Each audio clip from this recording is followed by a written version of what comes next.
एक सवाल मैं आप सभी से यहाँ पे पूछना चाहूंगा कि क्या आप अभी भी जो है बिटसेट 2025 के सेकंड अटेम्प्ट को यहाँ पे क्रैक करना चाहते हैं?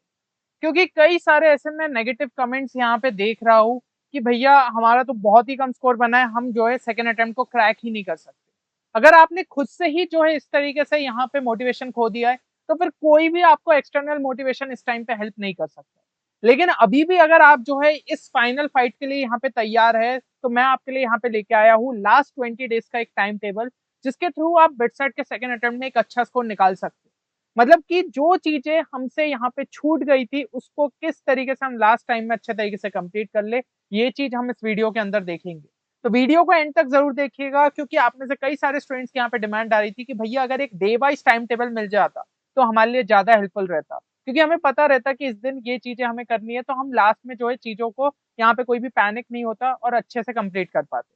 तो वीडियो को एंड तक जरूर देखिएगा, एंड साथ ही साथ अब बिल्कुल भी टाइम वेस्ट मत करिए अपने बिटसाइट के फर्स्ट अटेम्प्ट के रिजल्ट को सोचने में कि मेरा इतना कम स्कोर क्यों रहा, क्या चीजें रही। हाँ, गलतियों को एनालाइज करना एक अलग बात है, लेकिन अगर ओवर थिंकिंग में फंस रहे हो तो सीधा सीधा अपना नुकसान कर रहे हो, क्योंकि ये ओवर थिंकिंग का जो फेस रहता है वो आपको यहाँ पे लूप में चलता ही रहता है और आप अपने काम कभी भी कर नहीं पाते हो। तो इस चीज को यहाँ पे छोड़ना पड़ेगा। और हमने ऐसे कई सारे स्टूडेंट्स जो है पास्ट कुछ सालों में देखे हैं जिन्होंने एक सिग्निफिकेंट जंप दिखाया सेकंड अटेम्प्ट के अंदर, क्योंकि होता ये है ना कि भाई स्टूडेंट्स को पता चल जाता है कि एक्चुअल में गलती कहाँ पे हुई थी, क्यों उनका फर्स्ट अटेम्प्ट के अंदर स्कोर कम रहा, और जब वो उन गलतियों पे वर्क कर लेते हैं तो सेकंड अटेम्प्ट के अंदर एक अच्छा स्कोर निकाल लेते हैं। और अगर आपको ऐसा लग रहा है कि मैं स्ट्रक्चर तरीके से चीजों को कर ही नहीं पाया था फर्स्ट अटेम्प्ट में, तो सेकंड अटेम्प्ट में रिस्क लेने की जरूरत नहीं है। और यहाँ पे आप चेक कर सकते हैं हमारा BITSAT 2025 crash course bounce back batch, जो कि लास्ट टाइम में आपको चीजें कंप्लीट करने में बहुत ज्यादा हेल्प कर सकता है। और अगर इसमें हम बात करें तो इसमें आपको सब चीजें देखने को मिल जाती है, video lectures, DPP, mock test, short notes, और यहाँ पे जो है साथ ही साथ आपको डाउट सॉल्विंग सपोर्ट मिल जाता है एंड लाइव सेशंस भी देखने को मिल जाते हैं। तो हर एक चीज एक ही जगह आपको यहाँ पे देखने को मिलती है, और बिटसेट में आपको काफी ज्यादा हेल्पफुल साबित हो सकती है। तो प्रोसीजर आप सभी के सामने किस तरीके से कोर्स में एनरोल करना है, सिंपली आप हमारी वेबसाइट पर भी विजिट कर सकते हैं और वहां पे एनरोल कर सकते हैं। बाकी अगर कोर्स से रिलेटेड कोई भी क्वेरी है ना, तो आप गिवन नंबर पे हमारी टीम को यहाँ पे कांटेक्ट भी कर सकते हो। अब एक चीज जो कि यहाँ पे स्टूडेंट्स को सबसे ज्यादा वर्क करने की जरूरत है for your second attempt, that is speed, क्योंकि ये एक बहुत बड़ा क्रूशियल फैक्टर रहता है। कई स्टूडेंट्स यहाँ पे सभी जो है क्वेश्चंस को देख ही नहीं पाते। ये चीज हो सकता है आप में से भी कई सारे स्टूडेंट्स के साथ हुई हो। तो अब जब वो क्वेश्चंस को देख ही नहीं पाए, तो आपको समझ में आ रहा है ना कि उतने क्वेश्चंस आप अटेम्प्ट नहीं कर पाए। जब कम अटेम्प्ट्स रहते हैं तो स्कोर कम आने के ही चांसेस यहाँ पे बढ़ जाते हैं। अब यहाँ पे स्पीड बढ़ाने के कुछ अगर मैं आपको तरीके बताऊं, तो सबसे पहले तो आपको जो है यहाँ पे रेलिवेंट मॉक टेस्ट को अटेम्प्ट करना चाहिए, ताकि आप अपनी स्पीड लगातार यहाँ पे इंप्रूव करें। और देखिए, अब आपको ये चीज तो समझ में आई होगी कि कभी कभी मॉक टेस्ट में अच्छा स्कोर आता है बट फर्स्ट अटेम्प्ट में स्कोर कम रह गया था, क्योंकि उसके कई सारे रीजन रहते हैं। जो एक घर वाला एनवायरनमेंट रहता है वो एक अलग चीज रहती है, और जो एग्जाम हॉल का एनवायरनमेंट रहता है वो अलग चीज रहती है। दूसरी चीज ये बिटसेट थोड़ा सा अनप्रेडिक्टेबल रहता है, तो वेटेज वो वेरी कर सकता है, कुछ थोड़े से रैंडम क्वेश्चंस यहाँ पे पुट कर सकता है। तो वो सब चीजों को जो है आपको यहाँ पे थोड़ा सा बचना पड़ेगा। बट अगर उन क्वेश्चंस को मैं हटा भी दूं, तो क्या आपने सारे क्वेश्चंस अटेम्प्ट कर लिए? नहीं ना। तो यहाँ पे लगातार मॉक टेस्ट दोगे और ट्राई करो कि जितना मैक्सिमम स्कोर मेरा बढ़ता जाए उतना बेटर है ना, और अपनी स्पीड पे लगातार वर्क करना रहेगा। दूसरा, यहाँ पे फॉर्मूलेस अच्छे तरीके से रिविजन कर लेना। क्यों? क्योंकि एग्जाम के टाइम पे मैंने देखा फर्स्ट अटेम्प्ट के अंदर कई स्टूडेंट्स ये बोल रहे थे भैया हम फॉर्मूला ही भूल गए थे। यार ये गलती नहीं करनी है, फिर फॉर्मूला याद करने में अपना टाइम वेस्ट कर रहे हो, अपने आप स्पीड कम होगी। तो ये सब चीजें अगर जो है नहीं करना चाहते हो, तो फॉर्मूले पूरे जो है पीसीएम के आपको अच्छे तरीके से यहाँ पे रिवाइज करने चाहिए। एंड लास्ट एंड इंपॉर्टेंट चीज, आपको जहां पे भी पॉसिबल रहे शॉर्ट ट्रिक्स को अप्लाई करो, है ना। ये चीज मैं हमेशा से स्टूडेंट्स को कहते आए हूँ, स्टूडेंट्स इसको हल्के में लेते हैं कि छोड़ो ना, हम नॉर्मल अप्रोच से ही जाएंगे। देखो, नॉर्मल अप्रोच पता है बहुत अच्छी बात है, मैं तो यही हमेशा कहता हूँ कॉन्सेप्चुअल क्लैरिटी आपको रखनी ही पड़ेगी। बिना कॉन्सेप्चुअल क्लैरिटी के तो शायद आप शॉर्ट ट्रिक्स भी यहाँ पे अप्लाई नहीं कर पाओ, क्योंकि आपको पता रहेगा ना कि हाँ कॉन्सेप्ट ऐसे लगता है, तभी हम उसको शॉर्ट ट्रिक में यहाँ पे कन्वर्ट कर पाते। और यही सब टेक्निक्स यहाँ पे मैंने जो है ना एक प्लेलिस्ट भी आपके लिए क्रिएट करी थी, जिसके अंदर शॉर्ट ट्रिक्स यहाँ पे डिस्कस करिए, तो उसको भी जाके आप प्लेलिस्ट सेक्शन में जाके चेक कर सकते हो। आपको जो है एक पर्सपेक्टिव मिलेगा कि इस तरीके से भी क्वेश्चंस में सोचा जा सकता है। तो ये सब चीजें जो है हमने कई सारे स्टूडेंट्स के साथ यहाँ पे देखी फर्स्ट अटेम्प्ट के अंदर, उन्होंने ये चीज पाई कि ऑप्शंस को ही जो वो एनालाइज करके यहाँ पे आंसर तक पहुंच जा रहे थे। जो जो स्टूडेंट्स ने यहाँ पे 300 प्लस के ऊपर स्कोर किया, उनमें से कई स्टूडेंट्स ने ये चीज बोली। तो अगर आप एक अच्छे स्कोर तक पहुंचना चाहते हो, तो आपको शॉर्ट ट्रिक्स यहाँ पे पता होना चाहिए। क्रैश कोर्स में भी मैंने स्टूडेंट्स को स्पेशली मैथ सेक्शन के अंदर जहां जहां पॉसिबल थी शॉर्ट ट्रिक्स बताई, ताकि उनको एक ऑल्टरनेटिव अप्रोच हमेशा जो है तैयार रहे। तो आपको जो है ये अंडरस्टैंडिंग लानी पड़ेगी, और वो क्वेश्चन प्रैक्टिस से जो है डेवलप हो जाता है। अब अगर हम नेक्स्ट यहाँ पे बात करें तो कुछ ऐसी चीजें हैं जिन पे भाई फोकस करना चाहिए, हो सकता है फर्स्ट अटेम्प्ट के टाइम पे आपने मिस कर दिया। सबसे पहले कंप्लीट आपको जो है सिलेबस का कंप्लीशन करना पड़ेगा। ये नहीं कि 50-60% के साथ उठ के चले जा रहे हो भाई, जो छोड़ के जा रहे हो पता चला उसी में से सबसे ज्यादा क्वेश्चन यहाँ पे पूछे जा रहे हैं। This is not like JEE Mains कि भाई आपको यहाँ पे बोल दिया जा रहा है कि इतने चैप्टर्स आपके हाई वेटेज चैप्टर से यहीं से ज्यादा क्वेश्चन पूछे जाएंगे। अब तो जेई मेंस भी थोड़ा खेलना स्टार्ट कर दिया, एनटीए पता चल रहा है कोई भी चैप्टर से ज्यादा क्वेश्चन यहाँ पे डाल दे रहा है। तो ये बिटसेट तो बहुत पहले से करते आ रहा है, तो आपको ये चीज होनी चाहिए। प्लस दूसरी चीज ये है कि थ्योरेटिकल क्वेश्चंस भी आपके पूछे जाएंगे। तो ऐसा नहीं है कि आप थ्योरेटिकल क्वेश्चन छोड़ रहे हो, बस यही सोच रहे हो फॉर्मुलिस फॉर्मुलिस रिवाइज कर लूंगा, न्यूमेरिकल्स कर लूंगा। नहीं, थ्योरेटिकल क्वेश्चंस रहते हैं तो कॉन्सेप्चुअल क्लैरिटी जितना ज्यादा रहेगी वो थ्योरी वाले क्वेश्चंस कर पाओगे। और किसी भी चैप्टर को बिल्कुल लाइटली मत लेना, यहाँ पे जो है ना किसी भी चैप्टर का वेटेज एकदम से ज्यादा हो सकता है। ये चीज आपने भी ऑब्जर्व करी होगी, एलपीपी से 3-4 क्वेश्चन पूछ लिए, डिफरेंशियल से पूछ लिए, तो भाई आपको किसी भी चैप्टर को हल्के में लेना नहीं है। हो सकता है फर्स्ट अटेम्प्ट के टाइम पे उन चैप्टर से ज्यादा क्वेश्चन नहीं पूछे गए, सेकंड अटेम्प्ट में ज्यादा पूछ लिए जाए। तो पूरे जो है सिलेबस को अच्छे से करके जाइए और किसी भी चैप्टर को हल्के में मत लीजिए। एलआर एंड इंग्लिश की रोज प्रैक्टिस करिएगा, क्योंकि कई स्टूडेंट्स ने ये चीज जो है बोली है कि हमारा स्कोर कम रहा, और स्पेशली एलआर एंड इंग्लिश में हम अच्छा स्कोर नहीं कर पाए, जबकि हम सोच रहे थे उसमें अच्छा स्कोर आ जाएगा। प्रैक्टिस की कमी थी ना, जितने ज्यादा क्वेश्चन प्रैक्टिस करोगे उतना आपके लिए यहाँ पे बेटर है।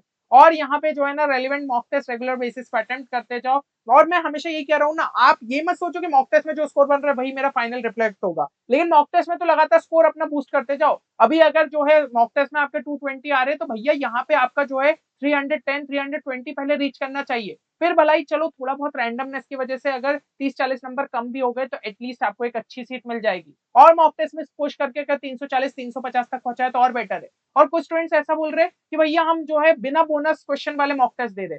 अरे भाई क्यों, जो बिटसेट का पैटर्न है वो वाले ही मॉक टेस्ट दो ना।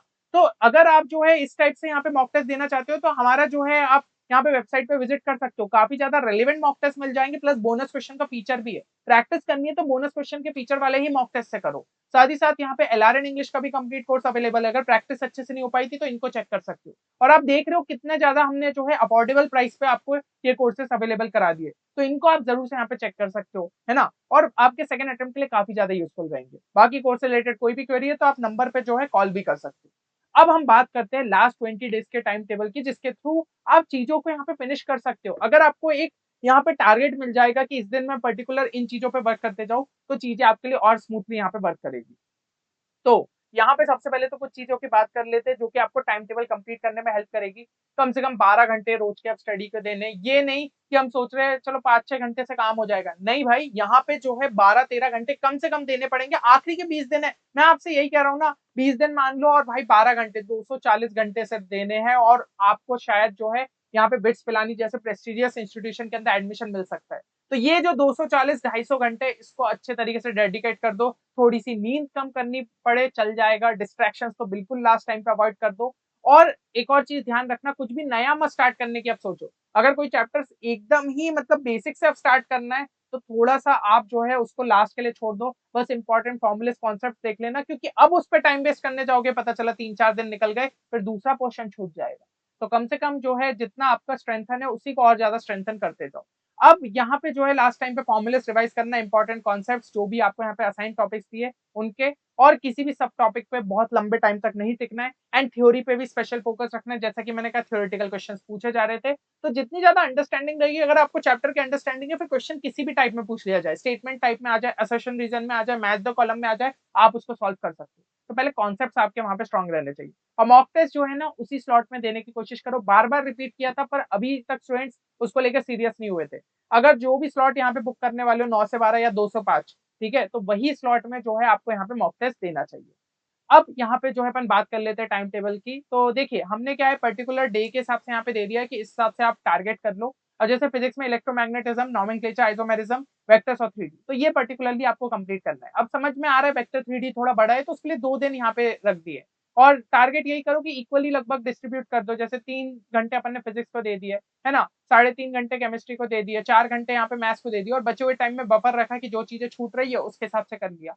और यहाँ पे एलआर एंड इंग्लिश के लिए थोड़ा सा अपन ने टाइम निकाल लिया, कम से कम आपका एक आध घंटा डेडिकेट कर दिया, या एक आध घंटा नहीं तो 45 मिनट्स तो एटलीस्ट डेडिकेट किए। जितने ज्यादा क्वेश्चंस हो सके उतने ज्यादा प्रैक्टिस करते जाओ, अच्छे लेवल के थोड़े क्वेश्चंस प्रैक्टिस करो। एनटीएससी के आप जो है प्रीवियस ईयर क्वेश्चन कर सकते हो, उसमें लॉजिकल रीजनिंग के आपको अच्छे क्वेश्चन देखने को मिल जाएंगे। इंग्लिश के भी एनटीएससी में ऐड हुआ था तो उसके भी क्वेश्चन देख सकते हो, या फिर अभी जो बोर्ड के पेपर्स थे उसमें आपको ग्रामर और जो आरसी वाला सेक्शन है उसके प्रैक्टिस कर सकते हो। वो क्या आपको स्ट्रॉन्ग करने का तो देखो यही तरीका है कि थोड़े न्यूज़पेपर्स आपने पढ़े है ना, तो उससे आपको नए नए वर्ड्स पता चलते आएंगे, डिक्शनरी में मीनिंग चेक किया तो उससे थोड़ा स्ट्रेंथन होगा। बट अब अगर कोई एकदम रैंडम वर्ड आना है तो उसमें आप कुछ कर भी नहीं सकते, तो बहुत ज्यादा स्ट्रेस मत करो, बट इस तरीके से करते जाओ।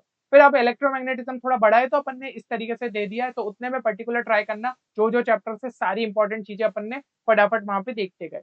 फिर इसी तरीके से आपको पूरे टाइम टेबल में हमने चीजें असाइन कर दी है। अब ऐसा नहीं कर सकते थे कि पर्टिकुलर एक एक चैप्टर डाला, उस हिसाब से तो कभी कंप्लीट ही नहीं होता। तो अपन ने जो है बड़े टॉपिक्स यहाँ पे रख दिए, आप उतना यहाँ पे टाइम लेते हुए चलो कि 5 दिन के अंदर मुझे इलेक्ट्रोमैग्नेटिज्म जो क्लास 12 वाला पोर्शन है उसको यहाँ पे अच्छी तरीके से टारगेट करना है। ठीक है, अब नेक्स्ट अगर अपन चले तो डे 8 के लिए आपके ये टारगेट दे दिए, और इसमें मॉक टेस्ट इसलिए डाल दिया क्योंकि एक पर्टिकुलर स्लॉट अपन ने खाली रख दिया कि भाई उस टाइम पे आप मॉक टेस्ट दे दो, है ना। तो यहाँ पे जो है जब मॉक टेस्ट दोगे जो स्कोर बनेगा आपको समझ में आएगा, जो सिलेबस मैंने पढ़ा सब चीजें मुझे अच्छे से आई ना, कहीं उसमें तो कुछ चीजें मिस नहीं हो रही थी, नहीं तो फिर से रिवाइज करना पड़ेगा इस तरीके से। और इस तरीके से आपका जो है पूरा 20 डेज का टाइम टेबल आपको देखने को मिल जाएगा। अच्छा, इसकी पीडीएफ जो है ना हम अपने टेलीग्राम चैनल पे भी अपलोड कर देंगे, लिंक आपको डिस्क्रिप्शन में देखने को मिल जाएगी, तो वहां से भी जाके आप जो है इसको डाउनलोड कर सकते हो। और देखिए, अगर आप इसको अच्छे से फॉलो करते हो तो डेफिनेटली आप जो है सिलेबस को एक अच्छे तरीके से यहाँ पे कंप्लीट भी कर लोगे, और सेकंड अटेम्प्ट के लिए कॉन्फिडेंस आपका बढ़ जाएगा। एंड देखिए एक चीज समझिए, सिर्फ कुछ और दिन बचे हैं, कुछ क्या आप तो मतलब गिन सकते हो उंगलियों पे, 20 एक दिन हमारे पास यहाँ पे रह गए, तो पूरे एफर्ट्स डाल दो। यहाँ पे जो फर्स्ट अटेम्प्ट में गलतियां हुई उसको अब दोबारा से हमें नहीं दोहराना है, और सेकंड अटेम्प्ट हमारे लिए एक नया फ्रेश स्टार्ट होना चाहिए, ताकि ये जो 3 कैंपसेस दिख रहे हैं इसमें से किसी एक कैंपस के अंदर आपको यहाँ पे एडमिशन मिल जाए। तो जल्दी से कमेंट सेक्शन के अंदर एक चीज जो है मेंशन करना, कौन सा आपका फेवरेट कैंपस है विद योर डिजायर्ड ब्रांच, और अब उसको जो है ना as a final target set कर लो कि किसी भी हालत में मुझे जो है उसको अचीव करना है। चलिए, उम्मीद करता हूँ ये वीडियो आप सभी के लिए बेनिफिशियल साबित होगा। मिलते हैं नेक्स्ट वीडियो में, तब तक के लिए take care and good bye.